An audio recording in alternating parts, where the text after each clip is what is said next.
Alam niyo mga kababayan, kapag pinag-uusapan ang West Philippine Sea, madalas puro balita tungkol sa tensyon, panghaharas ng Chinese vessels, o mga mangingisdang hindi makapangisda ng maayos ang naririnig natin.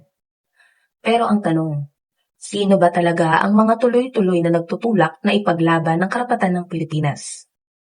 Isa nga po sa matagal ng consistent dito ay si Senator Risa Hontiveros. Noong ika-12 ng Hulyo, ginunita niya ang ika-10 anibersaryo ng 2016 Hague Arbitral Award. Ang desisyong nagsabing walang legal na batayan ang tinatawag na Nine Dash Line ng China sa ilalim ng international law. Para kay Hontiveros, hindi lang ito simpleng dokumento. Ito ang isa sa pinakamalakas na legal na sandigan ng Pilipinas para ipagtanggol ang ating mga karapatan sa West Philippine Sea. At hindi lang sa mga pahayag umiikot ang kanyang ginagawa. Isa siya sa mga hayagang bumabatikos sa panghaharas sa ating mga mangingisda at sa mga tauhan ng Philippine Coast Guard.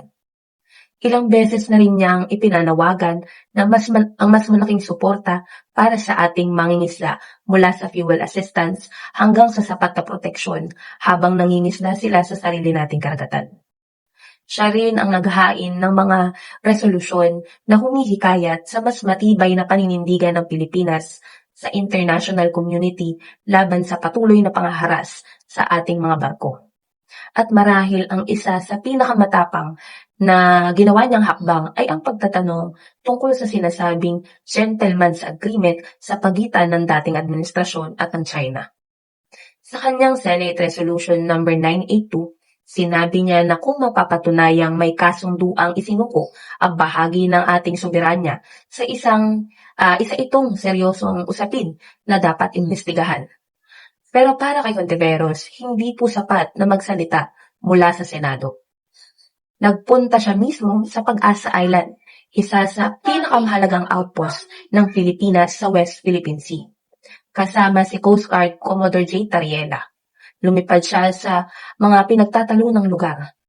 Kabilang po ang Ayungin Shoal at Mischief Reef upang makita mismo ang sitwasyon. Habang naroon, hindi lang po siya nag-inspeksyon.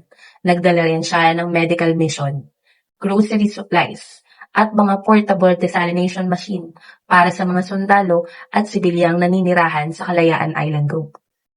Nakipag-usap din siya sa mga mangingisda sa Pag-asa, sa Zambales at sa Masinloc upang marinig mismo ang kanilang mga karanasan at pangangailangan. Mula po roon, sinulong niya ang panukalang dagdag na pondo para sa fuel subsidy at iba pang tulong sa sektor ng pangingisda. Mga kababayan, ang usapin po sa West Philippine Sea ay hindi lang tungkol sa mga barko o mapa. Usapin po ito ng soberanya. Usapin ito ng kabuhayan ng mga Pilipino.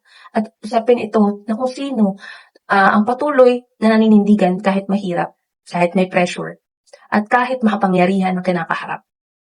At para sa marami, yun po ang dahilan kung bakit nananatiling mahalagang bahagi ng usapin si Risa Hontiveros pagdating sa pagtatanggol sa West Philippine Sea.